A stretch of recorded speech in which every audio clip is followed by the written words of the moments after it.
From the EPR Creation Studio, this is Jason Staples and Unconquered with Doc Staples. As always, this podcast brought to you by Luis Marquez of Momentum Realty in Jacksonville, Florida, by EPR Creations, bringing you the best of internet marketing and website development for an affordable price, by Garage Makeovers, the #1 garage remodeling company in South Florida, by Shenandoah Real Estate in the Research Triangle of North Carolina, and by Justin Galloway of Benchmark Mortgage, serving Florida, Tennessee, and Kentucky. Hi. All right. Well, this is the Hot Takes edition after Florida State embarrasses themselves yet again against a really not a very good North Carolina team this year in a game that actually wound up following the script in all sorts of ways, but worse even than maybe should have been expected. We talked about this on the Game Plan podcast, that there were a few places where Florida State could potentially attack on the offensive side. One of them was going to be the slot fade. That's where they got their one touchdown. Ja'Kai Douglas wins on the slot fade, scores a touchdown. Good throw by Brock Glenn. And that was basically it. Pretty close to it for the highlights for Florida State. 201 total yards for the Florida State offense in what continues to be an utterly embarrassing season for a proud program. And again, it boils down to this. If you can't run the football because you can't block teams, if you can't pass protect on top of that, you're not going to be very good. And then if you can't catch the football on top of that, then you're going to be even worse. And if you can't get open because your receivers don't run solid routes and don't block for one another and all of those other things, there's nothing you can do as a play caller that is going to compensate for not being able to block, to run block or pass block, not being able to throw reliably, and not being able to run good routes, block on the outside, or catch the football. This is an absolutely thoroughly embarrassing and catastrophic performance on the whole season for this Florida State offense. I don't believe they've gone over 300 yards yet this year. Total yards per play against a North Carolina defense that has been below average, 4.4. Average yards per rush, 1.5. Now, sack adjusted rushing average, 4.1. And you can make the case that in this game, with Keziah Holmes, 4 carries for 19 yards for 4.8 per carry, Toafili, 8 carries for 24 yards, 3 yards per carry, average of 3. You can make the case that they abandoned the run too quickly in this, and that they shouldn't have dropped back as many times as they did. But then you look at it and you go, well, they only threw it 18 times. Now, they dropped back more than that. That's true, because they did give up 7 sacks. So if you want to count that as 18 pass attempts plus the 7 sacks, plus a couple of scrambles, that's what, 25, 27, 28 total pass plays. About 4 or 5 of those were RPOs that the quarterback pulled. So that's about 24 pass calls and 28 rush calls based on the number. I mean, you got to factor out 7 sacks, so 21 rush calls. So, I mean, it's 50-50. But this is a bad offensive football team. It's just the reality. It's what they are. They're I've never seen not just a Florida State offense this bad, but this is approaching the worst power 3 now, you would say, but the worst major college football offense I've ever seen. It's in that territory. I mean, I thought I'd seen a really bad one and covered a really bad one with the Nathan Elliott at quarterback era North Carolina team back the year before Mack Brown took over and Sam Howell took over in 2018. So that'd be the 2017 North Carolina offense, which was completely toothless. And again, run by a really good offensive coach in Larry Fedora and a good offensive staff. But they didn't have a quarterback and they were bad. But nowhere near this bad. This is next level bad. It's a Florida State offense that just doesn't threaten you with anything. You've all seen those things in the movies where, somebody somebody goes to attack somebody, and then that person goes and pulls out a knife or whatever, and it turns out to be like a little pen knife, little pocket knife that's like half an inch long. And yeah, Florida State's been playing like they're pulling out a half an inch long thing, and everybody just sort of goes like they're breathless, like, oh, what's he gonna pull out? Oh, and then okay, yeah. But that's how it is. Florida State is walking into gunfights, or in the case of North Carolina, more of a sword fight, and they're pulling out a penknife. Not even that. They're pulling out one of those like travel TSA approved multi-tools that doesn't actually have a knife attachment on it. That's where they are. And this is a place where you have to wonder, okay, moving into next year, what are you going to do in terms of this roster? Because you've got two quarterbacks who've shown some promise here and there, but you don't want to lose your development of guys on the roster, but you also probably have to go out and get somebody that can play next year. So then there are just so many questions to answer for next year on that in terms of the personnel aspect of things, of who do you bring back? Who do you actually decide to pay NIL money on this offensive roster to say, yeah, you're worth re-upping with the Battle's End for, some money?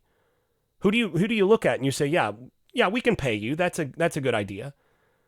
I mean, maybe the quarterbacks, I think, because you want to have bodies in that room that are capable of playing at this level. And I think with competent play around those guys and with some development in the offseason, those guys are capable of being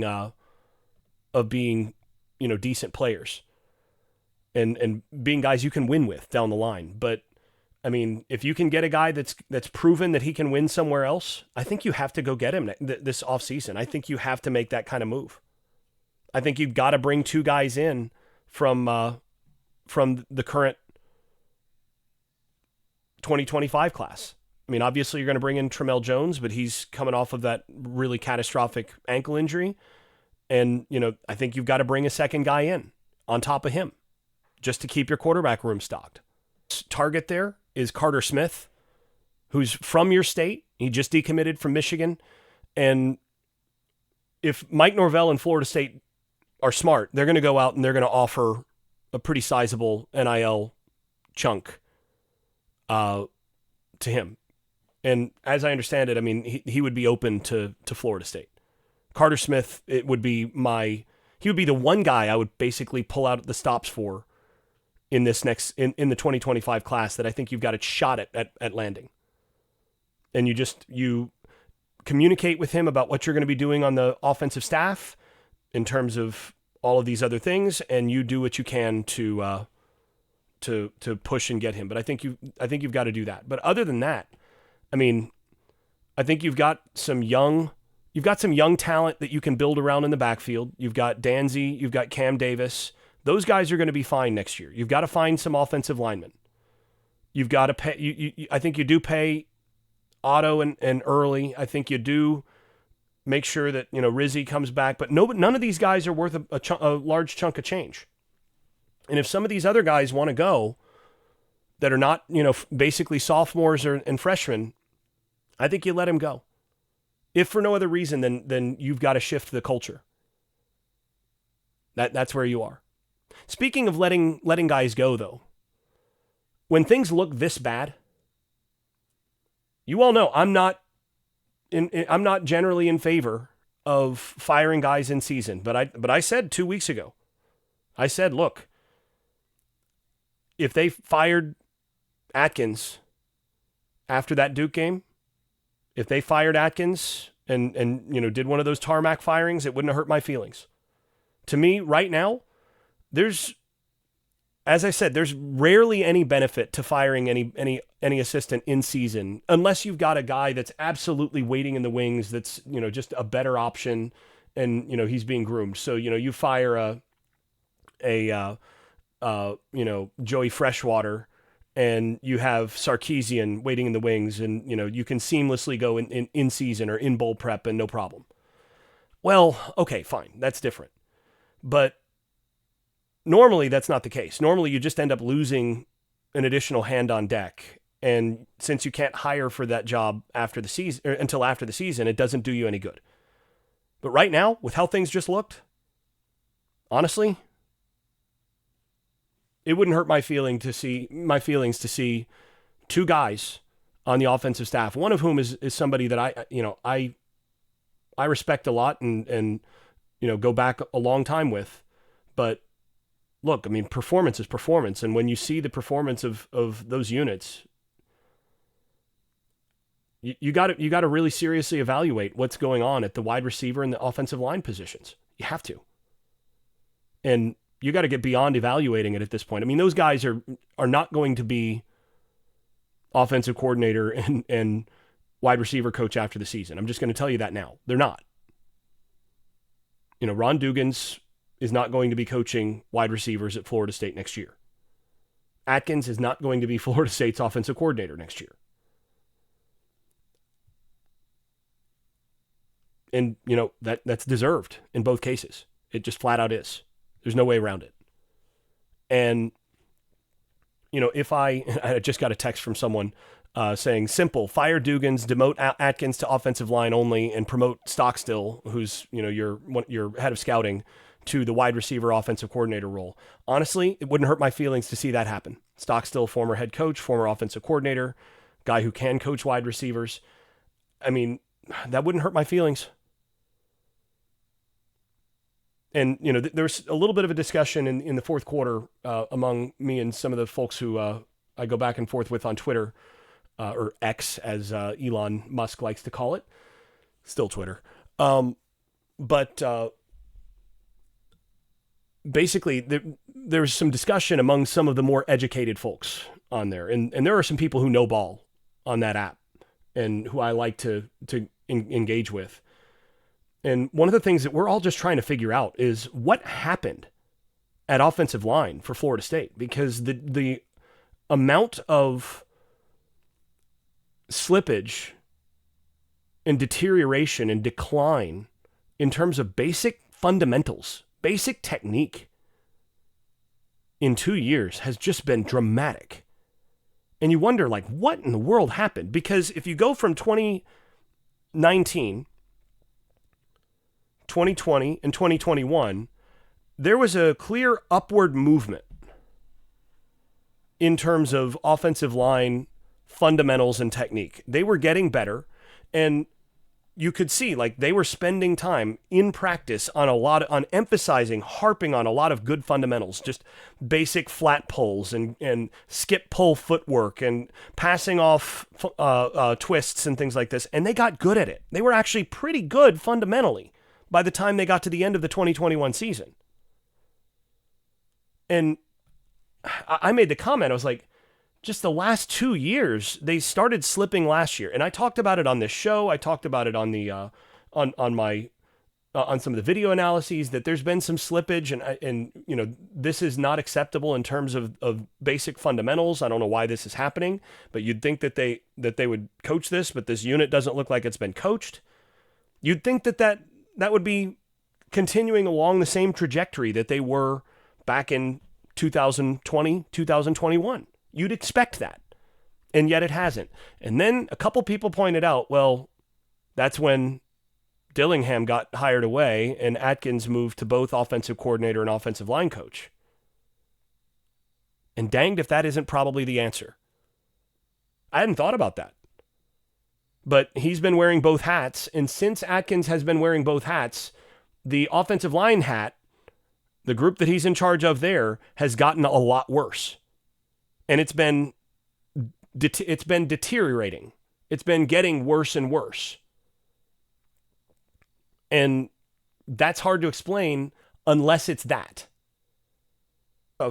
For a guy to take over the whole group of a whole offense or a whole defense, and for the unit that he is actually responsible for to then get less attention and ultimately have slippage as a result of just not holding them accountable from that spot day in, day out in the way that you have to. And that's very much what we're seeing.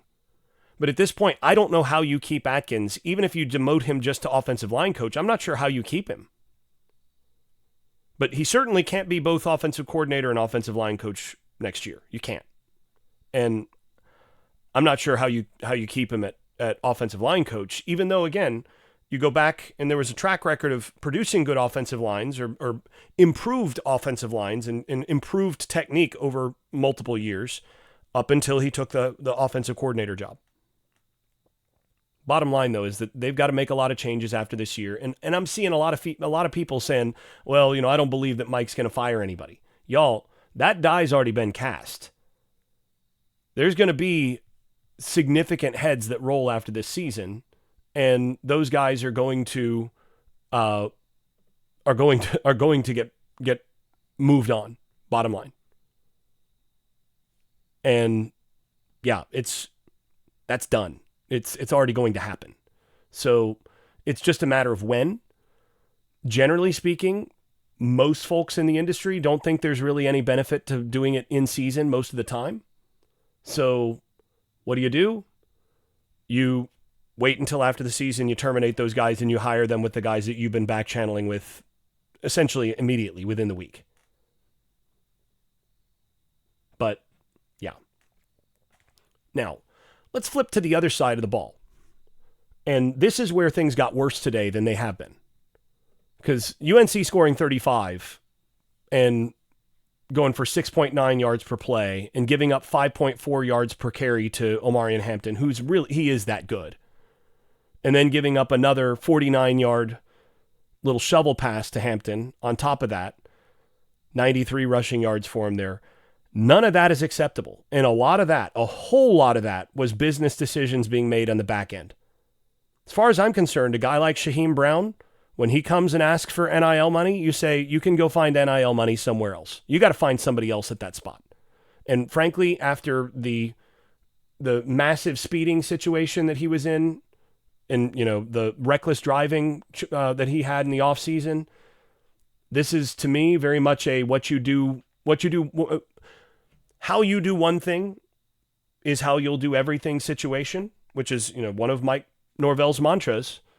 And that's exactly what we're seeing here. How you do one thing is how you'll do everything. And Shaheem Brown, multiple times in this game, just showed no interest, no willingness to take on a ball carrier, to take a good angle, to do all sorts of things. That's a guy who talks a good game, and he was a good Batman or a good Robin to a couple good Batmen back at the safety position the last couple of years, but that is a beta, and you got to find it. You got to find some alphas out there. Earl Little looked better in certain respects. I mean, he's at least willing to come up and make contact. You can start to see that. There were a couple plays in this game where he had no idea where he was supposed to be. He had the tight end leak where he just never read his keys correctly, some of those things. But at least I'm more encouraged that guy is somebody that you can actually do something with in the future.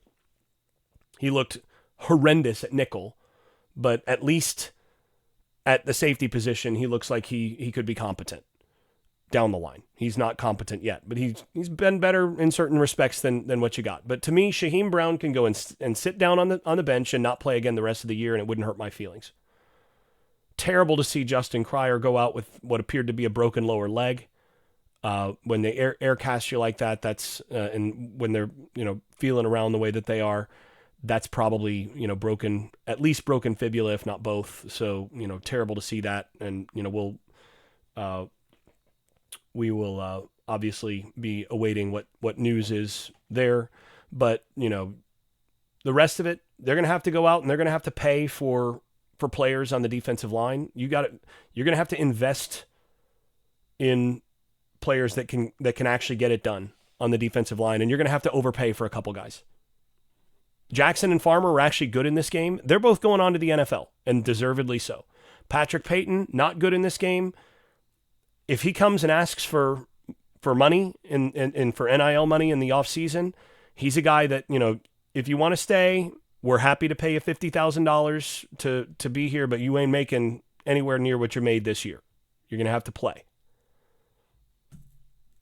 Marvin Jones Jr. actually wasn't terrible today, but again, you're just not getting enough out of that highly paid front. And when you're giving up 5 yards a carry, 5.4 yards a carry to one back, 6 yards a carry to another, 7.7 to another. I mean, sack adjusted, rushing yards given up in this game, 5.5 yards per carry from North Carolina. Guys, you just got whipped. And you didn't see a whole lot of pride. And this was a game where, like I said, the bigger issue is that on the defensive side, you saw more stuff that made you go, oh, this is worse. This is worse than expected. Because those guys did more to... those guys took off more plays, and you could see that there's some quit on that side of the ball now. There was not the same level of quit against Miami. Some of those guys quit today. And you got to figure out on your team which guys have quit, which guys you need to kind of cut bait. Some of these guys probably don't even need to be in practice at this point. You just say, you know what? Just go ahead and pack up your stuff. You're not there.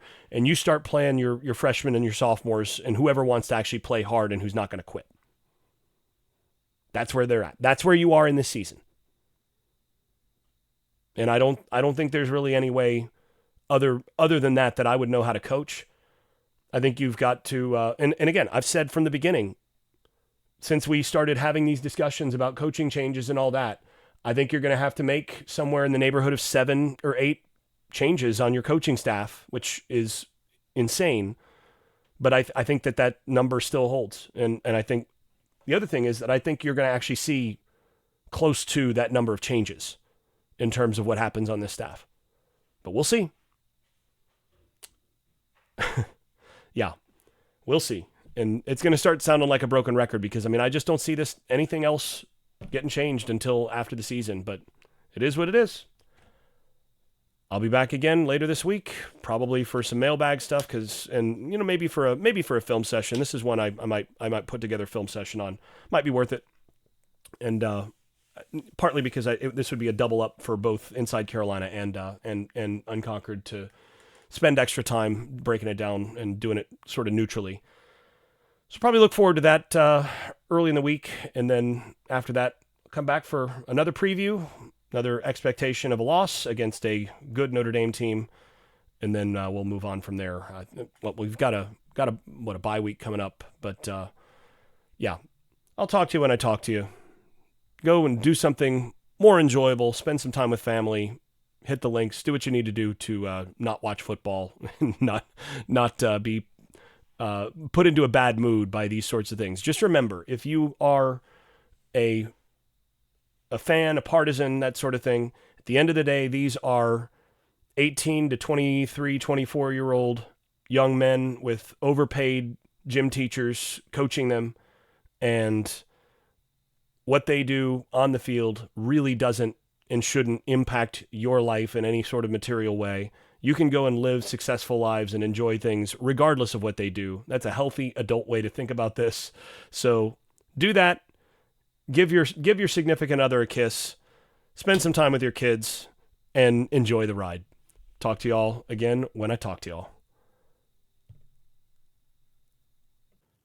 If you've been enjoying this podcast, please leave a 5-star rating over at Apple Podcasts and wherever else you listen to podcasts. Post and repost episodes on social media and tell a friend. And if you haven't left a review in a while, do it again. It really does help the visibility of the podcast.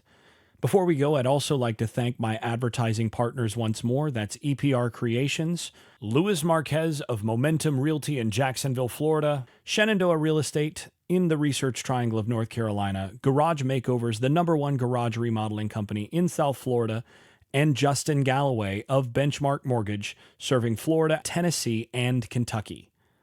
You can also stop by the Unconquered shop at unconqueredpodcast.com, where you can buy stickers, pins, magnets, t-shirts, and other swag. I am especially grateful for those of you at the Dynasty level. That is Brian Leininger, Dave Blair, Jack Horton, Jonathan Kennedy, Lee Caswell, Travis Smith, and Tyler Kashishki. You all are far more generous than I deserve. Thanks to you all. This has been Unconquered with Doc Staples. I'm your host, Jason Staples. Thanks for listening, and thanks for your support. I made this.